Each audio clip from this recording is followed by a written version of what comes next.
Assalamualaikum warahmatullahi wabarakatuh. Ketemu lagi dengan saya, Ibu Mira Susanti Yuliani, BK SMAN 1 Cianjur. Kali ini, materi yang akan disampaikan adalah tentang sekolah kedinasan. Yuk, siapa yang kira-kira ada niat atau cita-citanya memang ingin masuk sekolah kedinasan? Yuk, simak baik-baik materi kali ini tentang sekolah kedinasan. Pertama-tama kita akan bahas apa itu sekolah kedinasan. Yaitu biasanya kalau kita sebutnya itu adalah perguruan tinggi kedinasan atau disingkat PTK. Atau sekolah kedinasan adalah perguruan tinggi negeri yang dikelola oleh kementerian maupun lembaga pemerintah non-kementerian sebagai penyelenggara pendidikannya. Peraturan Menteri Pendayagunaan Aparatur Negara dan Reformasi Birokrasi (Permen PANRB nomor 20 tahun 2021, sekolah kedinasan adalah perguruan tinggi yang diselenggarakan oleh Kementerian Keuangan, Kementerian Dalam Negeri, Kementerian Hukum dan Hak Asasi Manusia, Kementerian Perhubungan, Badan Pusat Statistik, Badan Meteorologi, Klimatologi dan Geofisika, Badan Intelijen Negara, Badan Siber dan Sandi Negara, dan Pola Ikatan Dinas dan atau Pola Pembibitan. Jadi itu yang dimaksud dengan sekolah kedinasan. Sekarang kita masuk ke jenis-jenis sekolah kedinasan. Sekolah kedinasan itu ada yang sekolah kedinasan dengan ikatan dinas dan juga ada sekolah kedinasan dengan ikatan non-dinas. Nah, yang pertama kita akan bahas yaitu sekolah kedinasan dengan ikatan dinas. Sekolah kedinasan dengan ikatan dinas merupakan sekolah kedinasan yang menyelenggarakan pendidikan dengan ikatan dinas bagi seluruh peserta didiknya. Jadi, para peserta didik tidak dipungut biaya apapun selama masa pendidikan. Namun, setelah mereka lulus, peserta didik akan langsung diangkat atau ditempatkan menjadi aparatur sipil negara atau ASN di berbagai lembaga pemerintahan yang terkait. Contoh sekolah kedinasan dengan ikatan dinas yakni Politeknik Keuangan Negara STAN atau PKN STAN, Sekolah Tinggi Intelijen Negara atau STIN, Akademi Kepolisian AKPOL, dan Akademi Militer atau AKMIL. Oke, sekarang kita bahas jenis yang kedua, yaitu sekolah kedinasan dengan non-ikatan dinas. Sekolah kedinasan non-ikatan dinas merupakan sekolah kedinasan yang tidak menyelenggarakan program ikatan dinas sehingga para peserta didik tidak terikat dengan sekolah kedinasan tersebut. Para peserta didik harus membayar uang kuliah selama masa pendidikan dan saat mereka lulus tidak akan langsung diangkat menjadi aparatur sipil negara atau ASN atau pegawai pemerintah lainnya. Contoh sekolah kedinasan non-ikatan dinas yaitu Sekolah Tinggi Pertahanan Nasional atau STPN, Politeknik Kesehatan oleh Kementerian Kesehatan atau Poltekkes Kemenkes, Sekolah Tinggi Teknologi Nuklir atau STTN, atau Politeknik Teknologi Nuklir Indonesia.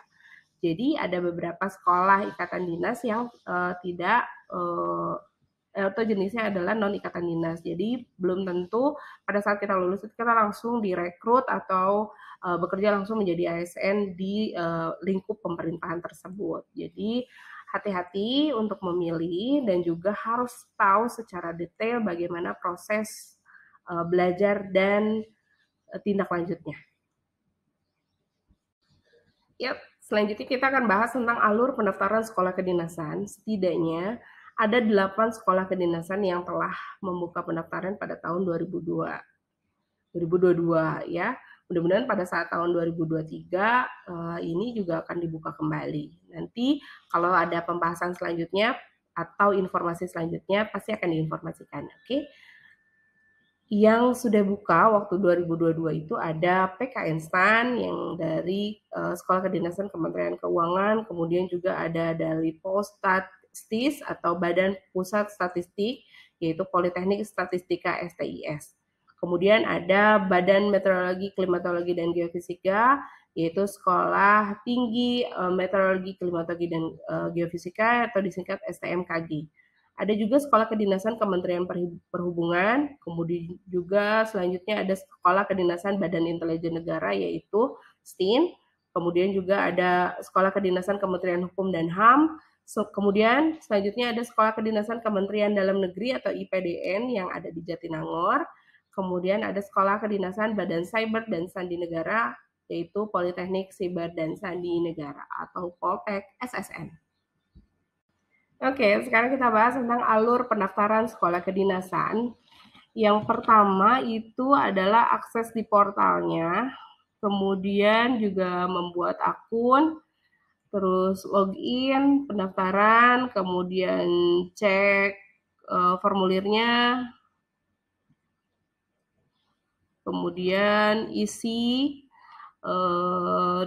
dokumennya dan formulirnya, kemudian pengumuman hasil seleksi. Setelah pengumuman hasil seleksinya, baru ada ujian seleksinya.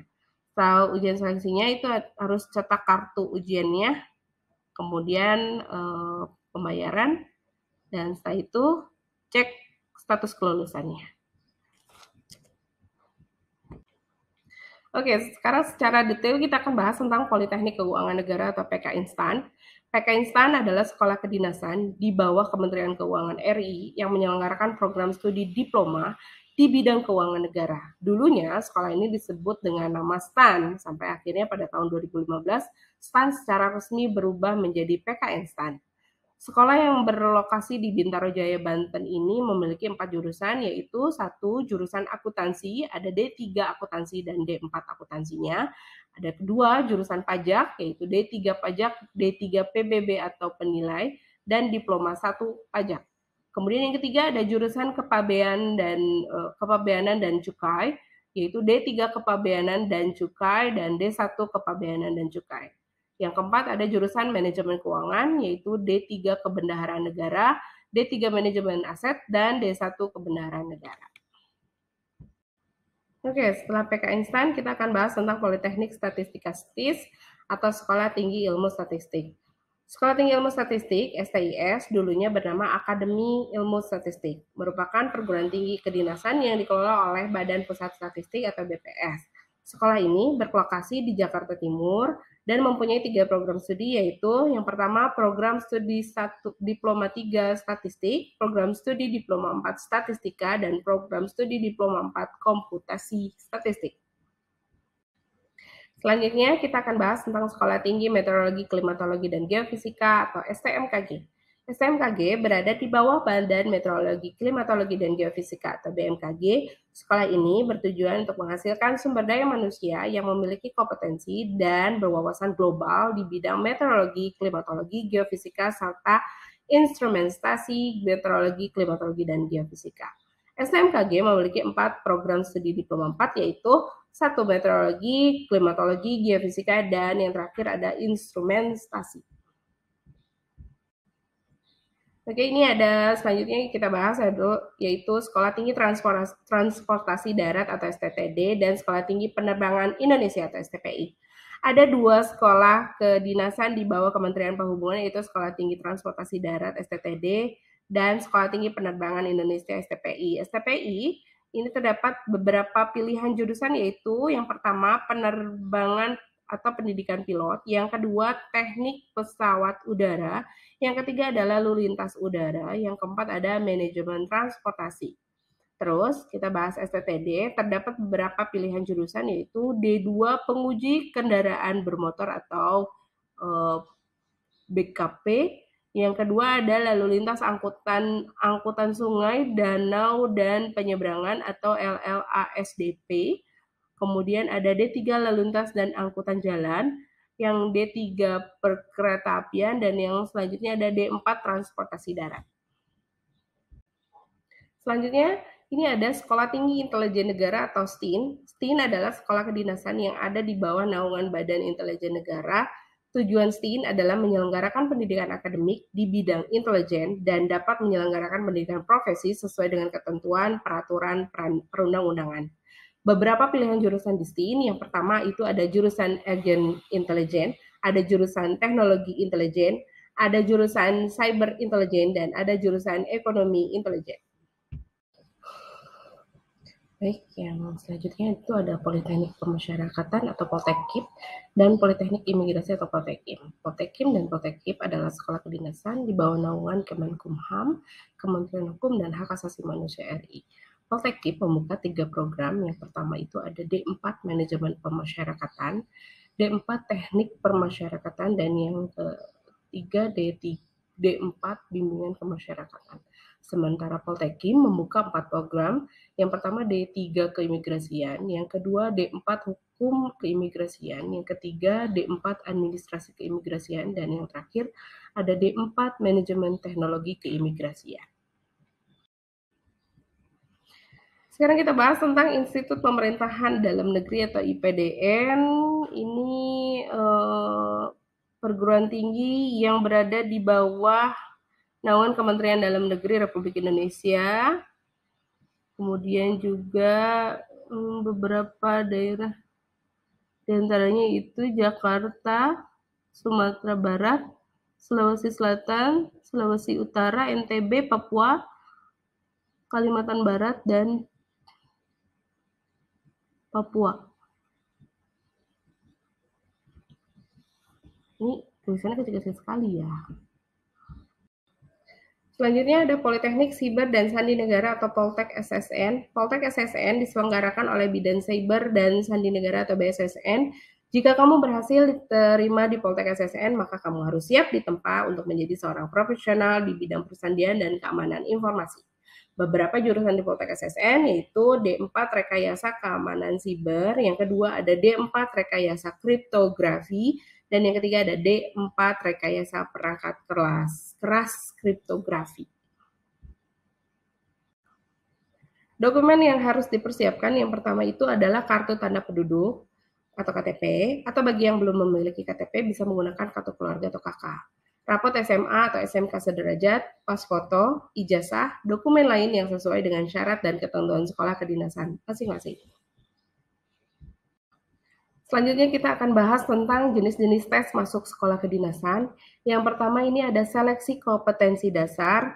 Yang kedua adalah salah satu tes tahap pertama dalam ujian masuk sekolah kedinasan adalah seleksi kompetensi dasar atau SKD. Umumnya, SKD sekolah kedinasan dilaksanakan bersama berbasis komputer. Yang ketiga, soal SKD sekolah kedinasan terdiri atas kelompok tes wawasan kebangsaan atau TWK, tes intelijensi umum atau TIU, dan tes karakteristik pribadi atau TKP. Yang keempat ada seleksi kompetensi bidang. Yang kelima ada seleksi kompetensi bidang atau SKB, adalah seleksi lanjutan setelah SKD yang menilai pengetahuan terkait dengan bidang ilmu di perguruan tinggi kedinasan. Yang keenam ada tes kesehatan, selanjutnya ada tes psikologi, ada tes matematika, dan yang terakhir ada tes kesamaptaan dan kebugaran. Baik, itulah bahasan tentang sekolah kedinasan. Masih banyak yang kurangnya, itu akan Ibu perbaiki, akan Ibu evaluasi juga, dan juga Ibu mohon masukan juga dari kalian. Mudah-mudahan kalian juga punya berbagai macam informasi yang kita bisa share. Dan kalau misalnya ada kekurangan, silakan bilang ke Ibu ya. Terima kasih atas perhatiannya, semoga bermanfaat. Assalamualaikum warahmatullahi wabarakatuh.